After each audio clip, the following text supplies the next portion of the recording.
एक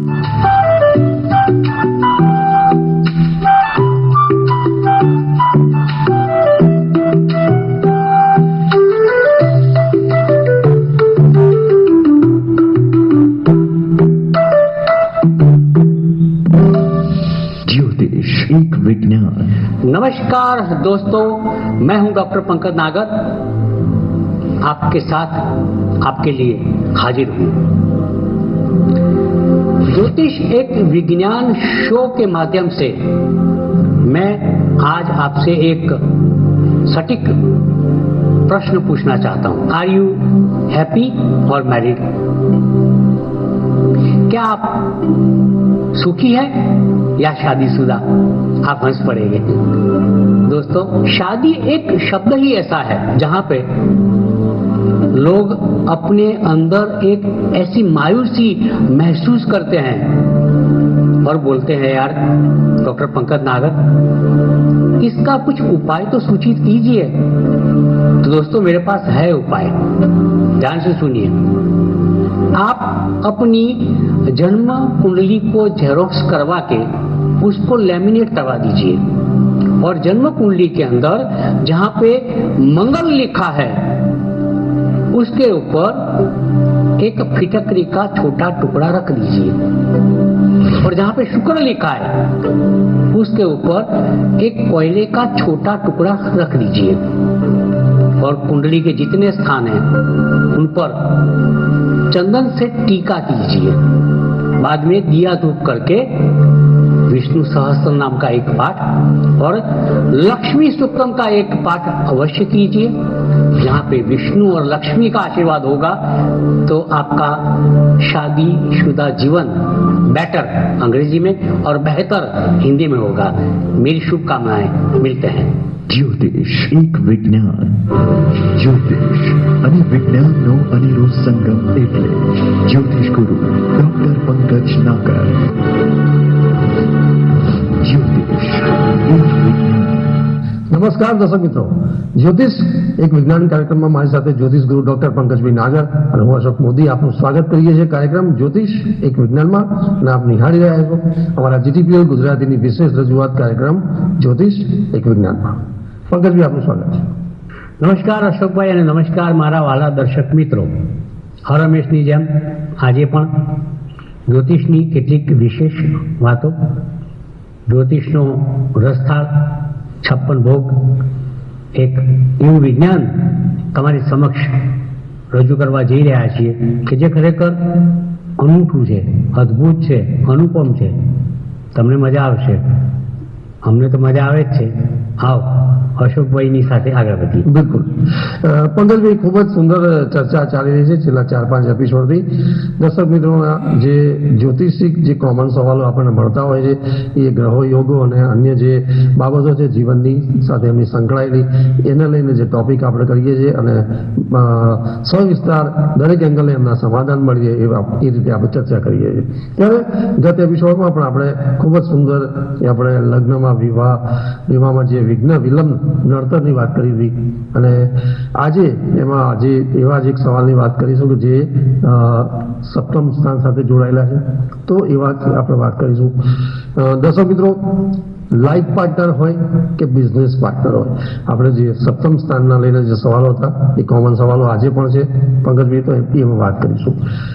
પંકજભાઈ, આપણે જોયું છે કે જ્યારે પાર્ટનરશિપ થતી હોય છે ત્યારે પાર્ટનરશિપમાં એ વ્યક્તિનો એક પોતાનો ફાયદો જોતો હોય છે અને ફાયદા માટે જ દર્શક મિત્રો આપણે પાર્ટનરશિપ કરતા હોય છે। ત્યારે જે રીતે લગ્નમાં લાઈફ પાર્ટનરની આપણે એકબીજાની કુંડળીઓ મેળવતા હોઈએ છીએ અને પછી જે કંઈ નક્કી કરતા હોય છે લગ્ન જીવનમાં, એ રીતે ધંધા વ્યવસાયમાં પણ પાર્ટનરશિપમાં પાર્ટનરની કુંડળી જોવી એટલા માટે જરૂરી છે કે આપણે હંમેશા ધંધામાં ફાયદા માટેની વાત કરતા હોય છે।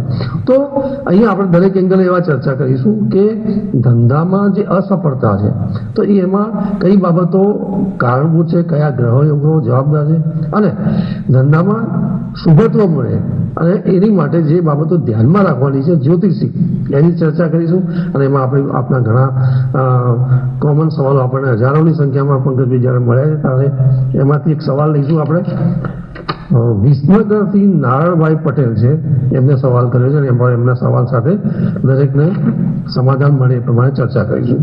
નારાયણભાઈ પૂછે છે પંકજભાઈ આપણે કે ધંધા વ્યવસાય માટેના જે ભાગીદારી કરવા માટેના જ્યોતિષિક જે બાબતો છે ધ્યાનમાં રાખવાની એ શું છે અને એ કઈ કઈ છે ગ્રહો યોગો સાથે એ સવિસ્તાર જણાવો. એક તો સર્વપ્રથમ દર્શક મિત્રો,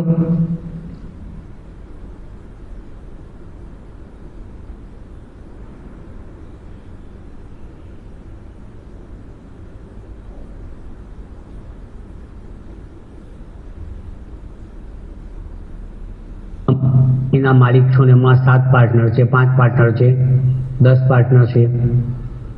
વ્યવસાયિક પાર્ટનરશિપ એટલે કોઈ ફર્મ છે, સીએની ફર્મ છે, કોઈ તમે મલ્ટીપર્પઝથી હોસ્પિટલ ખોલતા હો તમે અને એમાં અસંખ્ય ડૉક્ટર્સ બધા ભાગીદાર થતા હોય, તમે કોઈ વકીલની પેઢી ચલાવતા હો અને એ એડવોકેટની પેઢીની અંદર અસંખ્ય વકીલ ભેગા મળી અને એક વ્યવસાયિક પાર્ટનરશિપનું રૂપ સ્વરૂપ આપતા હોય છે.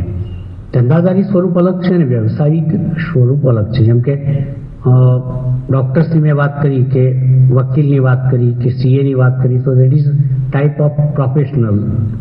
આ વર્ડ બહુ ઊંચો છે અને ધંધાકીય એટલે ધારો કે તમે સ્ટીલની ફેક્ટરી ચલાવો છો, આગળ તો કોઈ પ્રોડક્શન વસ્તુનું કરો છો ને એમાં તમે ધંધાકીય ભાગીદારી કરો છો, તો આ ભાગીદારનું જ્યારે આપણે પસંદગી કરતા હોઈએ છીએ ત્યારે જે અગત્યના પોઈન્ટ છે અશોકભાઈ, આ બિલકુલ બરોબર છે, એનું એક એને કહેવાય ને કે કોઈ વસ્તુને તમે કોન્સન્ટ્રેટ કરો તો આ ભાગીદારીની ઇન્ટેન્સિટી ઓફ પાર્ટનરશિપ છે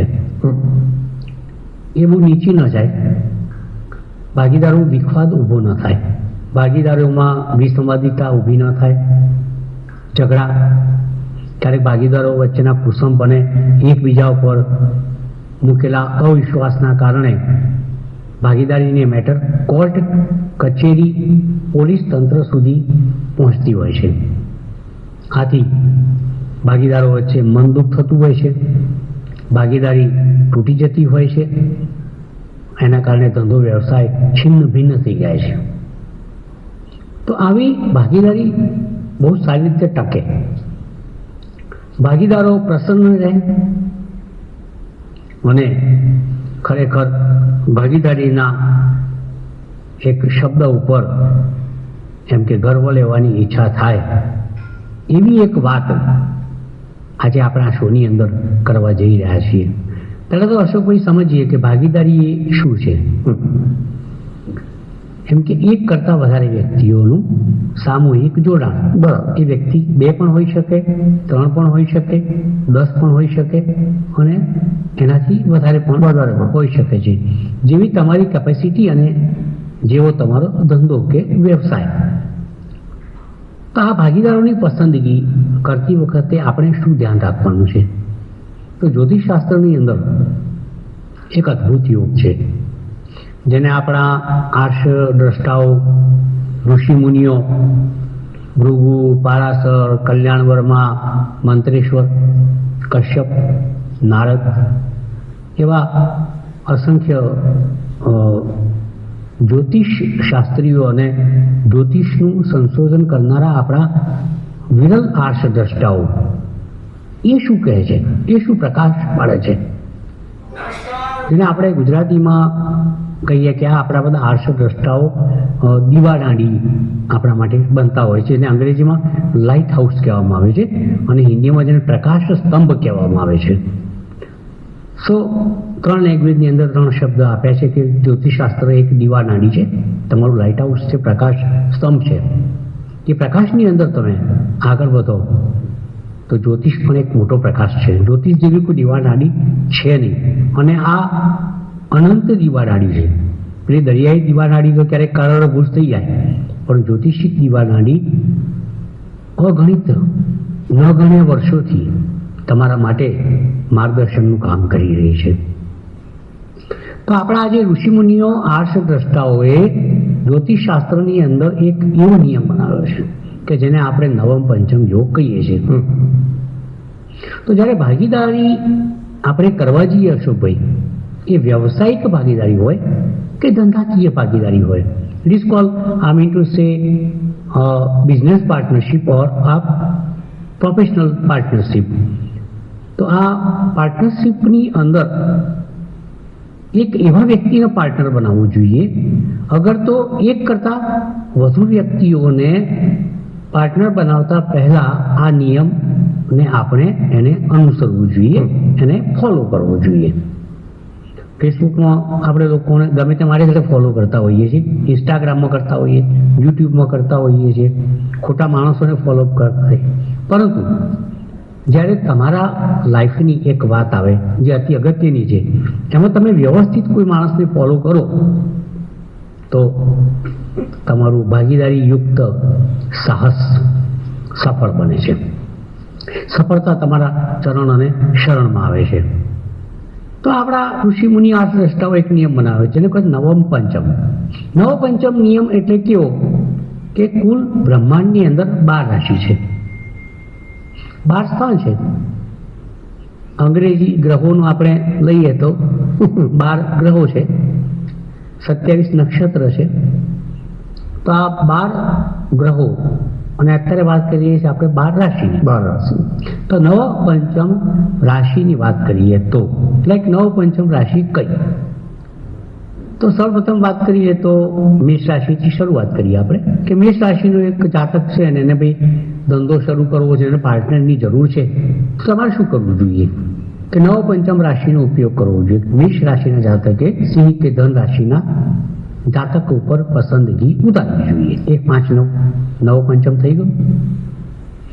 વૃષભ રાશિનો જાતક હોય તેણે કન્યા અને મકર રાશિના જાતક ઉપર ભાગીદાર તરીકેની પસંદગી ઉતારવી જોઈએ. મિથુન રાશિનો જાતક હોય તો તુલા કે કુંભ રાશિના જાતક સાથે અશોકભાઈ એને ભાગીદારી કરી શકાય. કર્ક રાશિનો હોય તો એને વૃશ્ચિક મીન રાશિના જાતક સાથે ભાગીદારી કરી શકાય. સિંહ રાશિનો વળી પાછી એ જ વાત આવે છે કે ધન રાશિ મેષ રાશિનો જાતક હોય એની સાથે કરી શકાય. કન્યા રાશિ આવે તો વૃષભ અને મકર સાથે ભાગીદારી કરી શકાય. તુલા રાશિ હોય તો મિથુન અને કુંભ સાથે, વૃશ્ચિક રાશિ હોય તો કર્ક અને મીન સાથે, ધન રાશિ હોય તો સિંહ અને મેષ રાશિ સાથે, મકર રાશિ હોય તો વૃષભ અને કન્યા સાથે, કુંભ હોય તો મિથુન અને તુલા સાથે, અને મીન રાશિ હોય તો કર્ક અને વૃશ્ચિક રાશિ સાથે તમે ભાગીદારી કરી શકો. This is what I M trying to explain you the general idea, the general concept which can help you.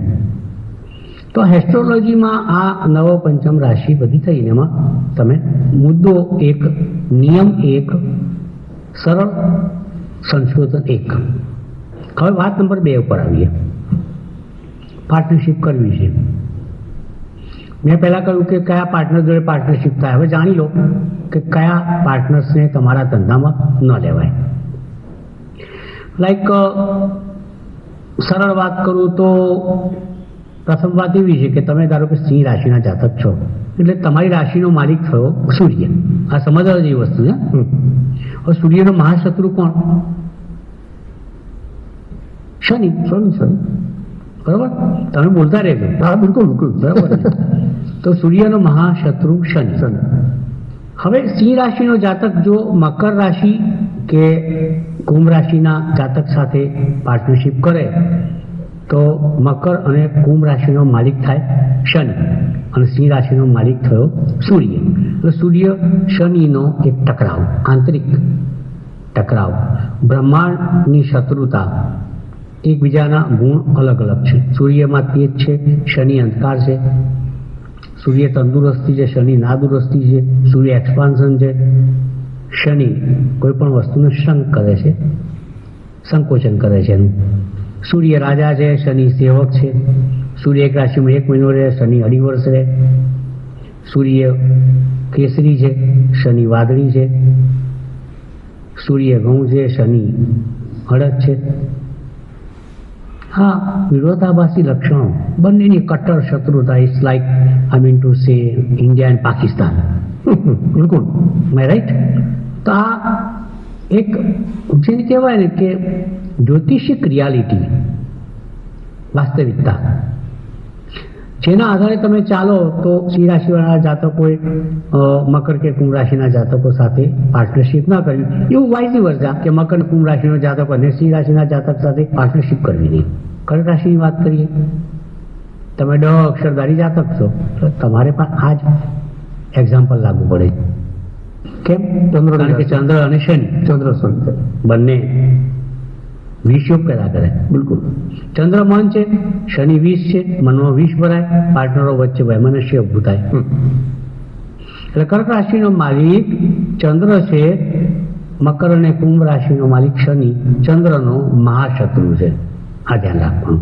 એટલા મકર અને કુંભ રાશિઓ જાતકો જેણે કર્ક રાશિના જાતક સાથે પાર્ટનરશિપ કરવી જોઈએ નહીં. આ અમુક વસ્તુઓ ખૂબ જ ઊંડાણપૂર્વક સમજવાની જરૂર છે. કેટલાક ટકરાવ એવા હોય છે. ટકરાવ એટલે કે બ્રહ્માંડમાં એકબીજા વચ્ચે ઈગોની વાત આવી જાય. શત્રુતા ના હોય પણ ઈગોની વાત આવે. આમ એક જ જગ્યાએ બે કોઈ મોટા કલાકાર ભેગા થઈ જાય, કોઈ મોટા મિનિસ્ટર ભેગા થઈ જાય, કોઈ આઈપીએસ આઈએસ ભેગા થઈ જાય તો દે ઓલવેઝ એક્સપેક્ટ કે ભાઈ લોકો છે અમને પ્રાધાન્ય, માન સન્માન અને પ્રાધાન્ય મહત્વ આપે. પણ એવું થવું અશક્ય હોય છે. લાઈક તમને કહું કે ગુરુ ને બુદ્ધ બંને શું કરે છે? ગુરુ જ્ઞાન છે, ધર્મ છે, બુદ્ધ કોમ્યુનિકેશન છે, બુદ્ધિ છે, બંને સોફ્ટ ગ્રહો છે. ગુરુ એક્સપાન્શન આપે છે, બુદ્ધ તમને જ્ઞાન આપે છે. હવે આ બંને ગ્રહો વચ્ચે એક ટકરાવ છે. બુદ્ધ પાસે બુદ્ધિ છે અને ગુરુ પાસે દમ છે. ગુરુ વિસ્તૃત છે, બુદ્ધ નથી. ગુરુને કોઈ બુદ્ધિશાળી માણસ ગમતો નથી અને બુદ્ધને ગુરુની વિશાળતા, એનો દમ અને ઈગો ક્યાંક દૂર ધકેલે છે. એટલે આમાં થાય શું કે ધારો કે મિથુન કન્યા રાશિના જાતકો ધન મીન રાશિના જાતકો સાથે ભાગીદારી કરે તો પ્રોબ્લેમ થાય. બહુ સમજવા જેવી વસ્તુ છે. તમે જેમ જેમ આમાં અશોકભાઈ ઊંડાણમાં જાઓ ને, તમે અને આપણા દર્શક મિત્રો બિલકુલ બંને જેટલા તમે ઊંડાણમાં જાઓ, સમુદ્રના તળિયામાં જાઓ તો જેને કહે કે ડીપ ડાઈવ એટલે ઊંડી ડાઈવ મારવાની વાત છે. મરજી વાત આવીને તો મોતી હાથમાં આવે. ઉપર મોતી તરતા ના હોય સમુદ્રમાં, ઉપર માછલીઓ હોય તો નીચે જાઓ તો મોતી મળે, જ્ઞાનરૂપી મોતી મળે. So this is the basic requirement કે તમને આ જ્ઞાન જ્યારે તમે ભાગીદારી ધંધો કે વ્યવસાય કરતા કરો તો આ જ્ઞાન હોવું ખૂબ જ જરૂરી છે. આ જ્ઞાન ના હોય તો તમારો ધંધો કે વ્યવસાય નેચરલી નિષ્ફળ જાય. હવે આગળ વધીએ. અશોકભાઈ, તો આપણે બીજી એક વાત કરીએ કે ધંધા વ્યવસાયની અંદર પાર્ટનર નક્કી કરતી વખતે સામેના પાર્ટનરની કુંડળીમાં જો ચંદ્ર શનિનો વિષ યોગ હોય તો એવા પાર્ટનરને કદાપી ભાગીદાર તરીકે લઈ શકાય નહીં. કેમ? ચંદ્ર એ મન છે, શનિ વિષ છે. મનની અંદર વિષ ભરેલો હોય એ પાર્ટનર તો તમારા ધંધાની એસી તેસી કરી નાખે. વાત વાતમાં શંકા કરે. ચંદ્ર શનિની વિષ યુતિવાળા જાતકો હંમેશા શંકાશીલ હોય, બહુ ચીકણા હોય, મનને ચીકણું કરે. કારણ કે શનિ ચિકાસ છે, શનિ વિષ છે. એટલે મનને તમારે ચીકણું કરી નાખે, મનમાં અવિશ્વાસ પેદા કરે અને કોન્ફિડન્સ ઓછો કરી નાખે. એટલે થાય શું કે બધો ચંદ્ર શનિ વાળો પાર્ટનર હોય ને, નાની નાની વાતમાં કહે કે ભાઈ હિસાબ શું છે, કેટલું વેચાણ કર્યું, નફો કેટલો થયો, બરોબર છે ને બધું. રોજ સાંજે રાવ ચોપડા ચિત્ર ને બધું જોયા કરે, વધારે પૂછપરછ કરે, અવિશ્વાસનું વાતાવરણ પેદા કરે, શંકા પેદા કરે, કુશંકા પેદા કરે, તો આ આપણને માફક આવે નહીં. એક તમે કોઈ એન્ટરપ્રાઇઝ કરતા હોવ અને એની અંદર એક વ્યક્તિ માત્ર શનિચંદ્રના વિષયોગના કારણે તમામ વ્યક્તિઓ ઉપર એનો વિષયુક્ત પ્રભાવ આવતો હોય તો ધંધો વ્યવસાય આપણો એળે જાય, નિરર્થક થઈ જાય, નિષ્ફળ જાય. સફળતા આપણા સુધી પહોંચેલી હોય પાછી વળી જાય. કારણ કે સ્વયં લક્ષ્મીને અને સિદ્ધિને અને સફળતાને આવા માણસો નથી ગમતા. તો આપણે શું કરવા ગમાડવાના? આપણે કહેવાનું ભાઈ આરામ સે બાજુ में बिराजिए, कृपया यहाँ न पधारिए. તો તમારો ધંધો વ્યવસ્થિત ચાલે. જેવા અસંખ્ય યોગ છે. જેમ મેં તમને કહ્યું કે નવમ પંચમની યોગની વાત કરી, કઈ રાશિથી કઈ રાશિવાળાએ ધંધો વ્યવસાય સાથે ન કરવો જોઈએ. બીજું મેં તમને ચંદ્ર શનિના 20 યોગની વાત કરી, મેં તમને અંગારક યોગની વાત કરી. આ પણ હવે ત્રીજી વાત, સામેનાની કુંડળીમાં જો શુક્ર રાહુનો યોગ હોય તોય ક્યાં પ્રશ્ન ઉપસ્થિત થાય તમને? અય્યાશ હોય,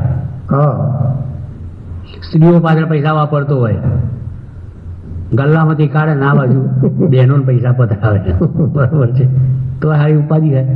અને એમાં તો ખબર, તમારે તો પત્નીના હિસાબ કિતાબમાં તમે હંમેશા ચોક્કસ હો, પણ પેલું બહાર પૈસા આપવાના થાય ને એમાં તો તમે બેફામ ધબાધબ લો, તમારે જેટલા લેવા એટલા લો. બીજું શુક્ર રાહુની યુતિ હોય એટલે અય્યાશ હોય, ધારો કે વ્યસન કરતો હોય, વુમિનાઇઝર હોય, આલ્કોહોલનું સેવન કરતો હોય, વ્યસનો કરતો હોય અને એની જિંદગીની અંદર લીલા લહેર હોય. આ ભવાડો ક્યાં ચલાવવો? 100%. આ ભવાઈ અને ભવાડો થઈ જાય એટલે એવા પાર્ટનર પણ ના લેવાય. સામેનાની કુંડળીમાં શનિ રાહુનો શાપિત યોગ હોય, જે હમણાં આગળ બોલ્યો, બિલકુલ શનિ રાહુનો શાપિત યોગ હોય તો પણ તમારા ધંધા વ્યવસાયને નિષ્ફળ બનાવે, એમાં લેશ માત્ર શંકા નથી.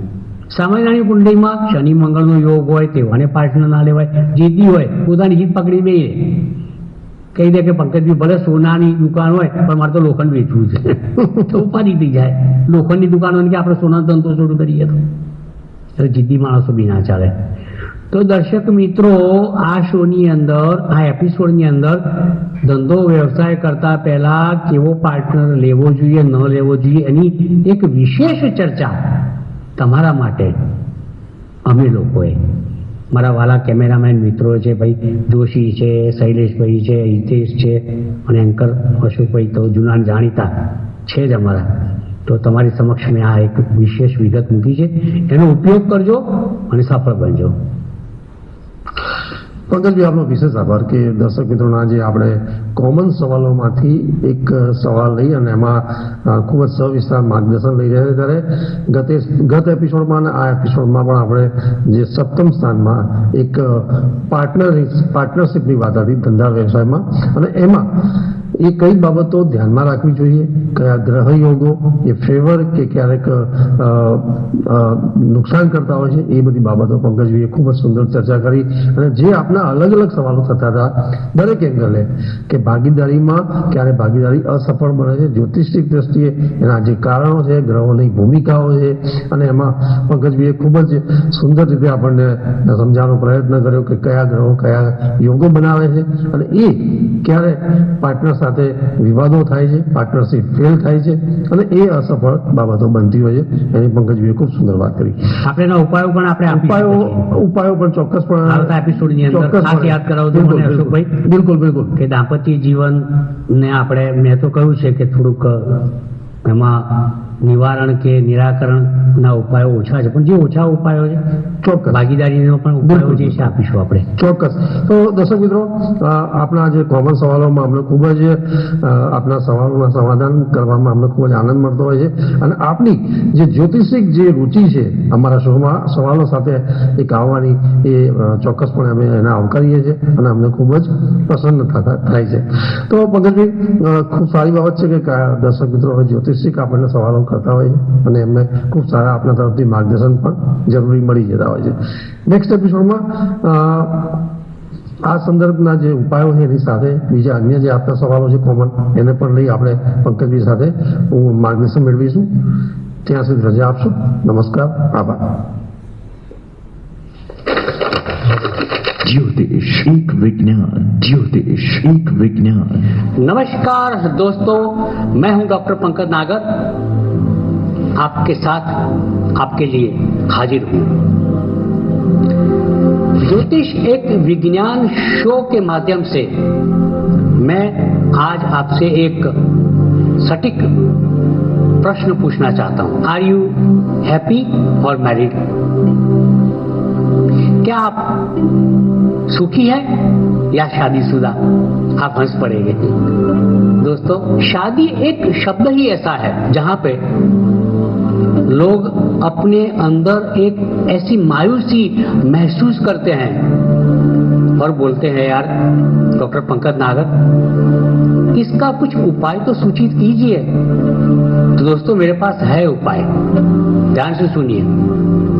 आप अपनी जन्म कुंडली को जेरोक्स करवा के उसको लेमिनेट करवा दीजिए और जन्म कुंडली के अंदर जहां पे मंगल लिखा है उसके ऊपर एक फिटकरी का छोटा टुकड़ा रख दीजिए और जहां पे शुक्र लिखा है उसके ऊपर एक कोयले का छोटा टुकड़ा रख दीजिए और कुंडली के जितने स्थान हैं उन पर चंदन से टीका कीजिए।